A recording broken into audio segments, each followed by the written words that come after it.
बिस्मिल्लाहिर्रहमानिर्रहीम। अस्सलाम वालेकुम व्यूअर्स। तो आज मैं आपके साथ शेयर करूंगी बहुत ही मज़े का, बच्चे और बड़ों का सबका पसंदीदा फ्रूट कस्टर्ड, जो कि बहुत ही आसानी से और बहुत ही जल्दी बन जाता है। अगर घर में अचानक से मेहमान आ जाएं तो आप इसको बहुत इजीली बना सकते हैं और ये सबका फेवरेट है। तो स्टार्ट करते हैं। मैंने दूध को जो है वो गैस की प्रॉब्लम की वजह से बॉयल होने के लिए रख दिया था और दूध को बॉयल आ चुका है। ये 1 किलो मैंने दूध लिया है और हाफ कप दूध में मैंने 4 टेबलस्पून जो है वो मैंगो कस्टर्ड के जो है वो अच्छी तरह से मिक्स कर ली हैं। तो अब हम इसमें डालते हैं, थोड़ा थोड़ा करके डालते जाएंगे और साथ साथ मिक्स करते जाएंगे।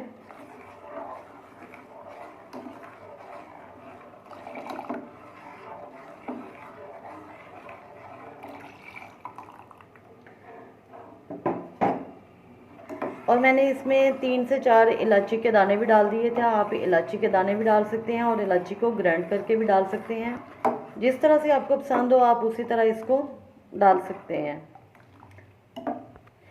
जी। तो अब मैं इसको इसमें डालती हूँ चीनी मैं इसमें डालूँगी 5 टेबलस्पून। तो आप अपने टेस्ट के हिसाब से कम या ज़्यादा खाते हैं उस हिसाब से आप इसको कम या ज़्यादा रख सकते हैं। इसको मिक्स करेंगे और इसको अच्छी तरह से हम पकाएंगे।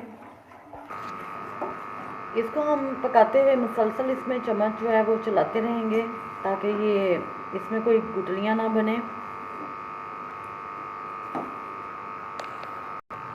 हाफ प्याली मैं इसमें यहाँ पे ऐड करूँगी क्रीम की। आप ये घर की बनी हुई क्रीम जो है, यानी कि दूध से उतरी क्रीम जो है फ्रेश, वो भी इसमें डाल सकते हैं और बल्क की क्रीम भी इसमें ऐड कर सकते हैं। जो आपको पसंद है आप वो इसमें डाल लें, तो इसका एक बहुत अच्छा सा इसमें टेस्ट आएगा जी। तो अब हम फ्लेम को बंद कर देंगे क्योंकि हमें ये इतना ही थिक चाहिए। ठंडा होने के बाद ये मज़ीद थिक होगा।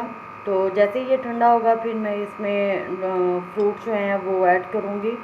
तो इसको अब हम ठंडा करते हैं जी। तो वीवर्स, अब ये फ्रूट्स हैं जो कि मैं कस्टर्ड में डालूँगी। तो ये ज़रूरी नहीं है कि हमारे पास बहुत ज़्यादा फ्रूट्स होने चाहिए। आपके पास 2-3 जितने भी घर में हैं आप उनके साथ भी अच्छा सा फ्रूट केक बना सकते हैं, सॉरी फ्रूट कस्टर्ड बना सकते हैं। तो कुछ लोग बीच में कॉकटेल भी डालते हैं, अगर नहीं है तो आप ज़रूरी नहीं है। मैं घर में जो फ्रूट हैं उसके साथ ही फ्रूट कस्टर्ड बना रही हूँ।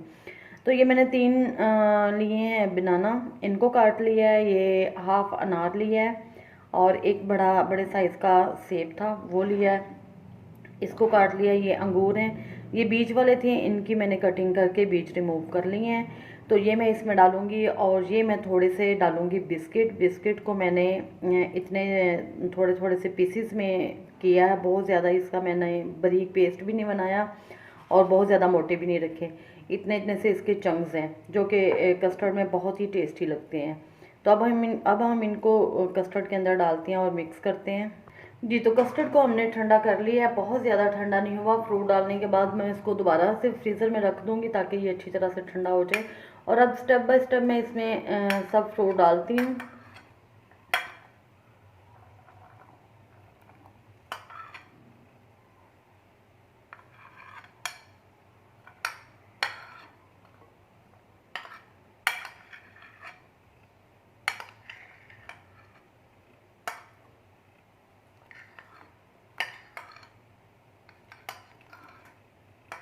आप इसमें ड्राई फ्रूट भी ऐड कर सकते हैं, आपकी अपनी मर्ज़ी है।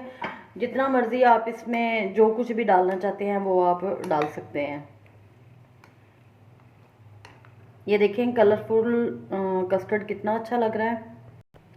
ये बिस्किट जो है ये ऑप्शनल है, आप इसमें डालना चाहें तो डाल लें, अगर नहीं डालना चाहते तो फिर भी इसके टेस्ट में कोई फ़र्क नहीं पड़ेगा।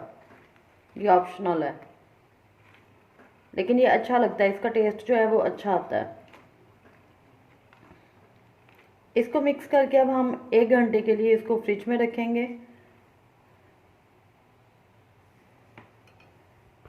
अभी ये जैसे ही ठंडा होगा तो मज़ीद थिक होगा। ये देखें इसकी लुक कितनी अच्छी लग रही है। तो आप इसको ज़रूर ट्राई कीजिएगा, दुआओं में याद रखिएगा। मेरे चैनल को लाइक शेयर और सब्सक्राइब करना मत भूलिएगा। अल्लाह हाफ़िज़।